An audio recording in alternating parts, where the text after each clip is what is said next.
So good evening no. Today is about 18. So I'm here with no today for the 4 days no nga wagid is about nga naguna lang ko. Nahurot gid ako punon dopamine no. Cordelia Juventus. So here again 15 na iyahang sukod no. Here. So here 15 again. So 15 ang sa iyahang ni no.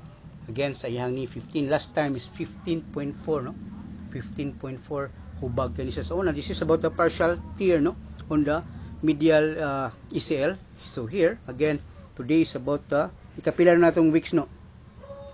3 weeks. 3 weeks no. 3 weeks, so more than 3 weeks na lang. Again inikauman niya 3 weeks. Oh, basket na lagi. Again ipakita na ko ninyo is basket na. So here from the result from the MRI and the chungwa ya. So here's about our fourth treatment sessions there. So here no sundan ninyo no to all the NBA and football players no.